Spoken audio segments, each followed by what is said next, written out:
So you kind of just have that end goal, well, not goal, but end result in mind, and you let that, when you wake up and you think, am I going to root, or am I hitting the wall?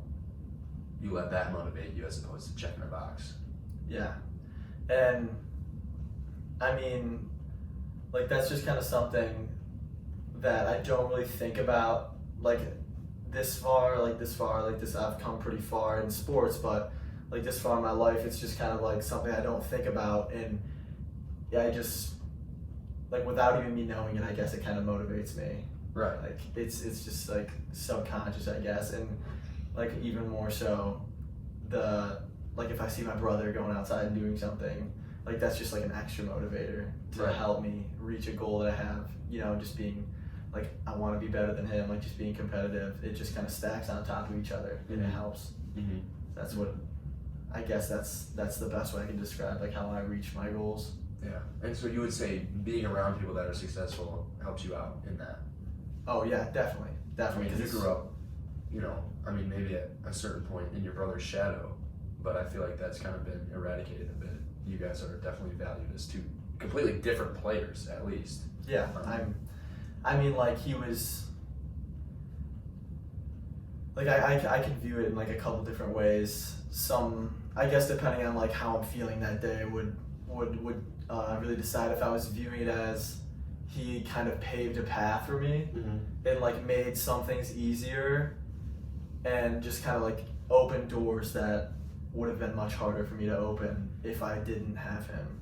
Like just kind of like getting our last name out to colleges, like when he went through the recruiting process was big, but if I just came up short on something that I wanted to do in sports, like a small goal I had, I guess, and he did it. Like I remember they had the top 100, like they had rank incoming recruits, like top 100 for each class, and my brother was ranked like his junior year like 96th or something in the 2017 class, and then like he just kept going up. I think he was like in the 70s his senior year where he was shipping off to college, and I just never could crack that top 100 list, and that just frustrated me a lot. And that was like something when I was going into college, I was like, before I was like, I hope I get in that list because it's just going to give me some extra confidence, because it's just different on the East Coast. You don't,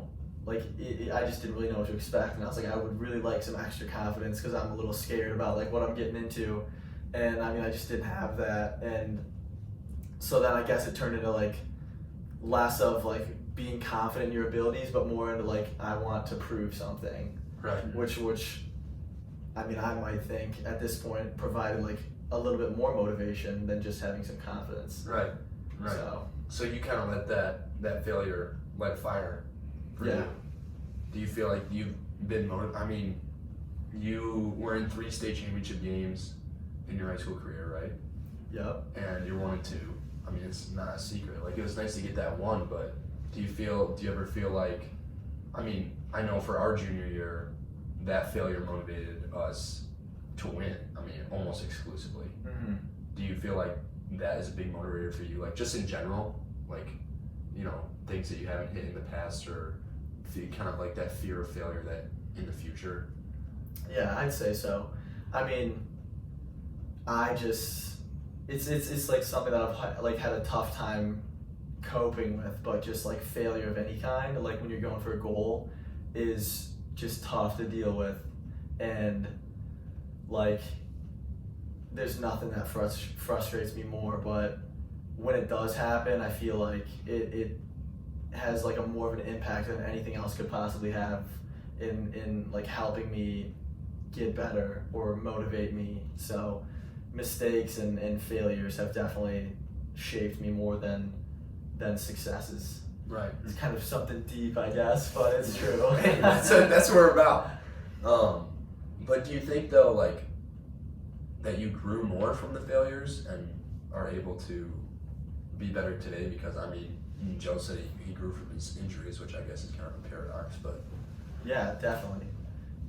Like, it was like going into the junior year, this sophomore year, like we lost, and my brother had like played in 4 state championships and he lost every single one.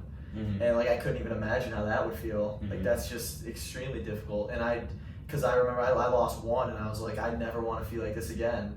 And had like him having to go through 4 of those, like it's just wild. And you know that kind of just changed me, and like I feel like it made me more like level-headed when I was playing, because like the more times I'd go through failures, like the bigger they were, the easier it was to deal with failures. So like if I was playing a game now and I make a mistake, like turn the ball over or something, I used to just get completely out of sync, like get in my own head. But now I like do a way better job of kind of like dealing with that and just kind of playing through it, because you know something like that's pretty insignificant when you think about losing some state championships. Right. That like hurts a lot more. Right. So I feel like it's just all perspective. Yeah, I mean, one of my favorite quotes that I brought up a few times, you know, Elon Musk always says,